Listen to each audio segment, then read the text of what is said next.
Hi, this is my midterm for class. So the job that I was looking at was a freelance agency called ITI. It's an online agency and you sign up with them and then they provide you the different jobs around the area that you're in.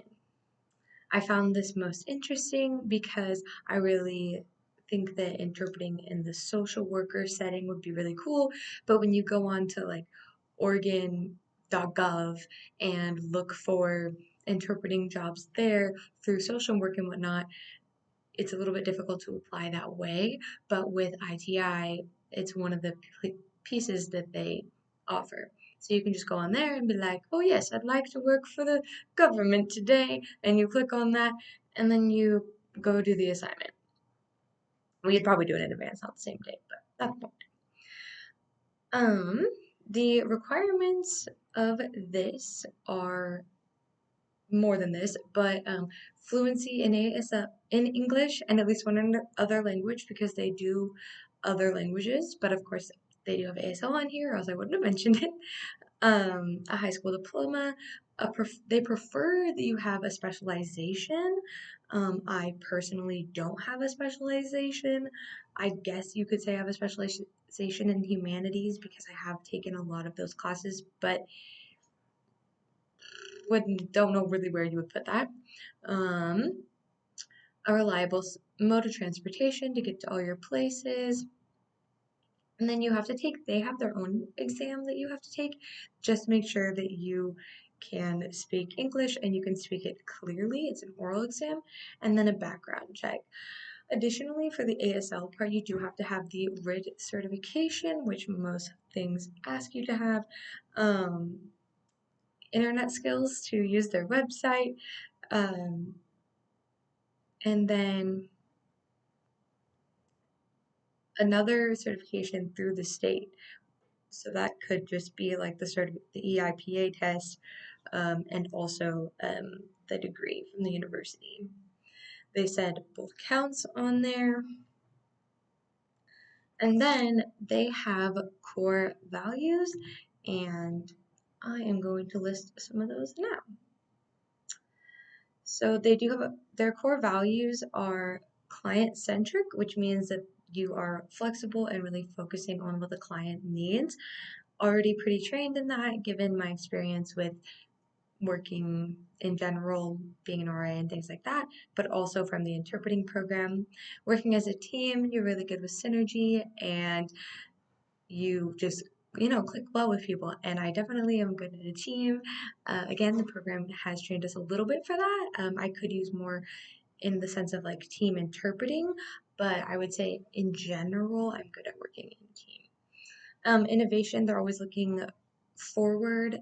I agree, especially as in a forward working university, I'm always looking forward to change and growth. Expertise, they only hire people who are experts. Clearly, I am not at that level yet, so that is definitely a place where I would need improvement. And then integrity, they want to make sure you have a long lasting relationship with people that interpret for you. And that just relies on me as a person, and if I'm a good person and I am someone good to stay with and work with. So I think that like I said, those are the biggest areas. And then other areas I need improvement would to be get the degree. Obviously, I don't have that yet, and that's a big important part of it. And then to pass that EIPA test, of course. And then on like more of a personal level, get better at my ASL to English translation. I think that my English to ASL was fairly decent, and I would say I'm fluent in that part, but my ASL to English, I have a harder time comprehending. More specifically, I have a bigger challenge with finger spelling, and sometimes if you miss a couple finger spelled words, you can't get the meaning of a full sentence or topic even. So definitely working on that. I also need to work on my time management skills.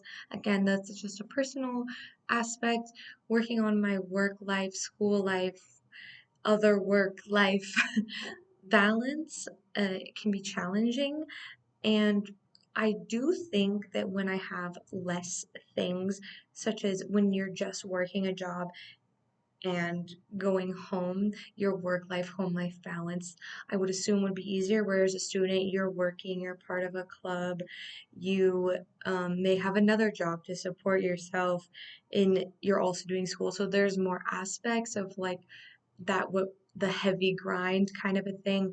Whereas when you're working all day and then just go home, it might be easier to balance like your self care time with your work.